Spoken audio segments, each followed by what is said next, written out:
Hello friends, तो कैसे हैं आप सब। आज हम डिस्कस करेंगे pastel analysis. This is a part of your marketing theories और काफ़ी इंपॉर्टेंट है for your exam prospectives. So please आप इसको नोट्स बना लीजिए, आप इसके जो आपके एग्ज़ाम में आ सकता है। क्योंकि अब लॉकडाउन है तो उससे आप ऑनलाइन एग्जामिनेशन की तैयारी कर सकते हैं इससे। और those who are for management students उनके लिए तो काफ़ी इंपॉर्टेंट है ये pestle analysis. So pestle analysis is more recently named PESTLE. Is a framework or tool used by the marketers to analyze and monitor the macro environmental external marketing environment factors that have an impact on the organization. तो ये जो external environment होता है जिसका impact पड़ता है ये organisation में, तो ये सारा का सारा ओवरव्यू है पेस्टल एनालिसिस के अंदर। और ई जो इसमें एक्स्ट्रा ऐड हुआ है लास्ट में, ये आपके हो गए इसमें ethics. Okay, ethical. So PESTEL stands for political, economical, social, technological, environmental, legal and ethical. Or let's look at these micro environment. So ये रहा आपका PESTEL analysis पूरा 6 parts. So political factors, these are all about how and to what degree a government intervene in the economy. This can include government policy, political stability or instability, overseas market. ये आपकी government policies जो होती है ना बना रही थी, तो ये इम्पैक्ट करती है आपके पॉलिटिकल फैक्टर्स को। जैसे कि कोई ट्रेड रिलेटेड है या फिर इंपोर्ट एक्सपोर्ट के लिए कोई पॉलिसी है गवर्नमेंट की। अब आपको पता है कुछ टाइम से ट्रेड बैरियर चल रहा है इंडिया और चाइना का।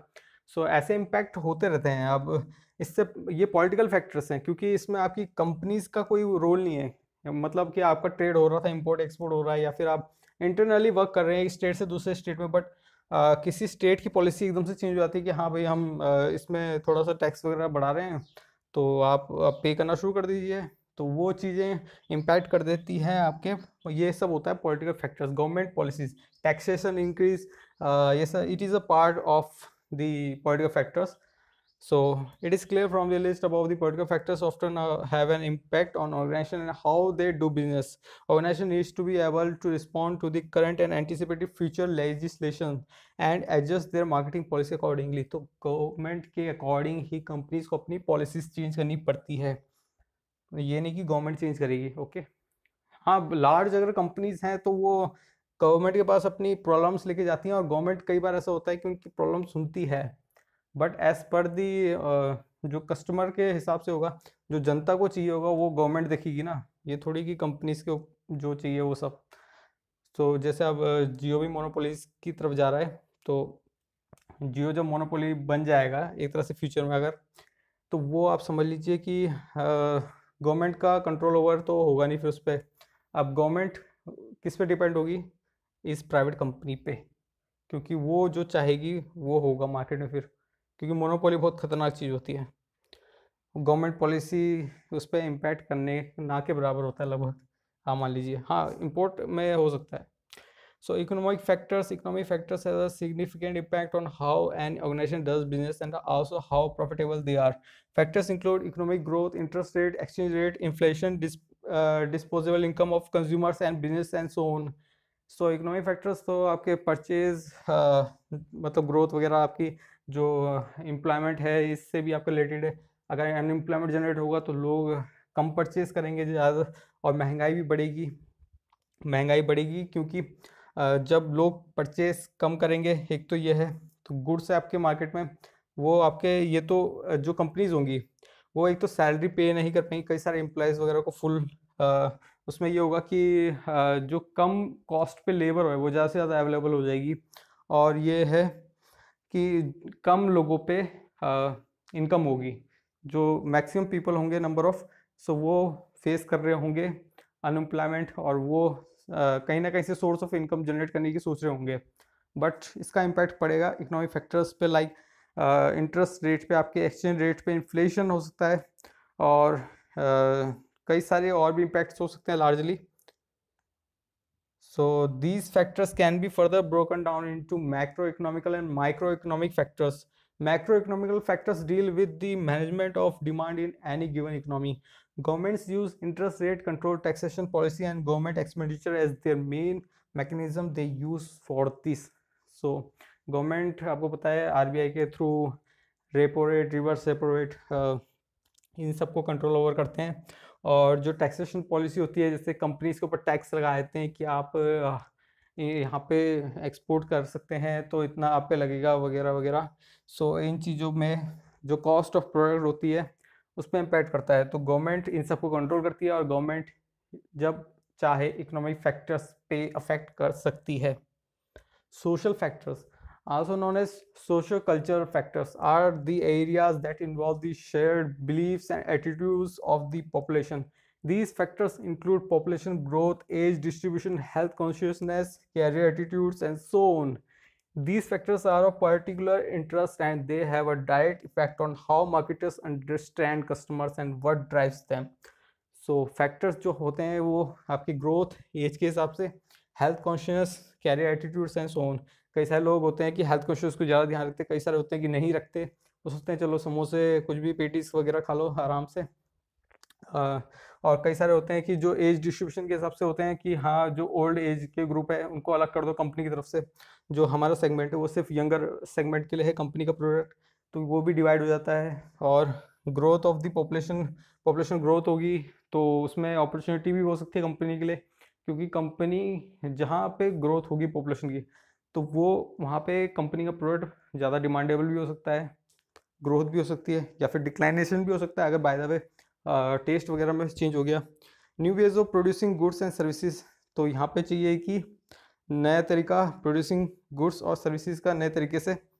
New ways of distributing goods and services, so distributing goods and services का नया इसके रास्ते ढूंढना नए तरीके से, क्योंकि जो पुराना चैनल ऑफ डिस्ट्रीब्यूशन होगा वो इम्पैक्ट करेगा आपकी सेल्स वगैरह पे भी। New ways of communicating with target markets, so इसमें टारगेट मार्केट को हमें एक तरह से पहचानना पड़ेगा कि कौन से एज ग्रुप, कौन सा सेगमेंट हमारा प्रोडक्ट ज़्यादा से ज़्यादा खरीदता है। तो सोशल इफ़ेक्ट्स यही होते हैं। अब इन्वायरमेंटल फैक्टर्स हम देख लेते हैं। These factors have only really come to the forefront in the last 15 years or so. They have become important due to the increasing scarcity of raw materials, pollution targets, doing business is an ethical and sustainable company, carbon footprint targets set by the governments. This is a good example where one factor could be classed as political and environmental at the same time. So environmental factors देख लीजिए आप, BS4 norms, BS6 norms, BS6 norm आ चुका है, BS4 के बाद direct 6 पे 5 norms हमने लिया नहीं है, क्योंकि गवर्नमेंट जो हमारी सुप्रीम कोर्ट थी उनके आदेश के बाद ये था कि BS5 नॉर्म के जो टेक्नोलॉजी थी विदेश में वो BS6 नॉर्म पे पहुंच चुकी है और हम अभी BS4 नॉर्म पे थे। तो हमने जो हमारी सुप्रीम कोर्ट है उन्होंने बोला कि भाई तुम BS6 नॉर्म्स ही अप्लाई करो जो ऑटोमोबाइल सेक्टर है। अब उनके लिए ये हो गया कि हमें मतलब इन्वायरमेंट को भी सेफ रखना है और BS6 नॉर्म्स को भी लाना है अपनी गाड़ियों में, तो कैसे लाएं, उनके लिए ये प्रॉब्लम होगी। बट अब कैसे भी करके वो BS6 नॉर्म्स की गाड़ियाँ मार्केट में लाएंगे फ्यूचर में, और BS6 नॉर्म्स की गाड़ियाँ और उसके बाद फिर इलेक्ट्रिक व्हीकल। सो इस तरह से इन्वायरमेंटल फैक्टर ये होता है कि पोल्यूशन कम से कम हो और लोगों को ज़्यादा से ज़्यादा सुविधा हो। तो कुछ एक केस स्टडी वो भी है कि जैसे आपको पता है कि रेफ्रिजरेटर, इसका इम्पैक्ट होता था कि हमारी ओजोन लेयर में होल हो गया था एक तरह से 1940-50 आई थिंक ऐसी कुछ है उस समय की है, आप देख लीजिएगा केस वगैरह इसकी। तो इसमें काफ़ी ज़्यादा इम्पैक्ट हुआ था हमारे ओजोन लेयर को। उसके बाद जब कई सारी कंट्रीज़ ने मिलके इन कंपनीज़ के ऊपर प्रतिबंध, रिस्ट्रिक्शंस वगैरह लगाने शुरू किए कि आप अपने उसमें पॉल्यूशन वगैरह कम कीजिए, तो इन कंपनीज़ को लॉस तो हुआ बट इन्होंने इस चीज़ को एग्री किया बाद में। Legal factors include health and safety, equal opportunities, advertising standards, customer rights and law, product labeling and product safety. It is clear that companies need to know what is and what is not legal in order to trade successfully. If an organization trade globally, this becomes a very tricky area to get right, and each country has its own set of rules and regulations. So legal factors होते हैं कि आपके health and safety, जैसे आपको पता है कि labours वगैरह के लिए कई सारे लॉज वगैरह गवर्नमेंट ने बना रखे हैं। सो इक्वल अपॉर्चुनिटीज़ प्रोवाइड करना हर किसी को, पार्शियलिटी, भेदभाव नहीं करना, यह है एम्प्लॉयमेंट में। एडवर्टाइजिंग स्टैंडर्ड्स मतलब कि आप किसी कंपनी में कोई ऐसा एडवर्टाइजिंग ना हो कि जो कि इलीगली तरीके से हो, या फिर जो दिखा रहे हो उसकी बजाय प्रोडक्ट कुछ और हो। अब ये तो नहीं हो सकता ना कि अफीम बेच रहे हैं आप एडवर्टीजमेंट करके कुछ और। ओके, सो ये सिर्फ एग्जांपल है, सो ऐसे काम मत करना। Okay, product labelling and product safety. Product labelling और प्रोडक्ट सेफ्टी भी स्टैंडर्ड वाइज होनी चाहिए। प्रोडक्ट से जो उसकी लेबलिंग है उससे उसका स्टैंडर्ड का भी पता चलेगा कि हाँ भाई ये थोड़ा अच्छी ब्रांड का भी है, इससे और इमेज वगैरह भी, और उसमें इंफॉर्मेशन प्रोवाइड की होनी चाहिए प्रोडक्ट के डिटेल्स के बारे में। और प्रोडक्ट सेफ्टी जो उसके सेफ्टी स्टैंडर्ड से भी, जैसे होता है कि इस BSS जो होता है तो उससे आपका अप्रूव होना चाहिए। तो ये सब इसमें लीगल फैक्टर्स में आते हैं आपके। Ethical factors, the most recent addition of PESTEL is an extra E making is PESTLE और STEEPLE. This stands for ethical. Ethical मतलब प्रिंसिपल, सिद्धांत वगैरह कंपनी के सिद्धांत होते हैं उस पर, या फिर किसी ऑर्गेनाइजेशन या फिर किसी सेक्टर में एक सिद्धांत होता है उसको फॉलो करना। जैसे आपको पता है कि गैंगस्टर या फिर जो कोई पुलिस या फिर आपके जो सेना में है या फिर अलग अलग जितने भी उसमें हैं, वो कई सारे लोग ऐसे होते हैं कि अपने एक सिद्धांत को पालन करते हैं, मतलब प्रिंसिपल्स, इसी के तहत हम चलेंगे, हम उसके अलावा कोई दूसरे उसमें नहीं चलेंगे। पुरानी फिल्मों में भी देखा होगा आपने, प्रिंसिपल्स को फॉलो करते हैं, पुराने लोगों के सिद्धांत को फॉलो करना जैसे। तो वो प्रिंसिपल्स होते हैं ना, तो वो बनाए इसलिए जाते हैं कि उसके अंदर वर्क करे। जैसे आपको पता है पुराने टाइम पे लड़ाइयाँ होती थी, तो उस समय सिद्धांत ये था कि प्रिंसिपल्स था कि रात के वक्त लड़ना नहीं है, या फिर जब शंखनाद हो तभी युद्ध शुरू हो, तो इस तरह के।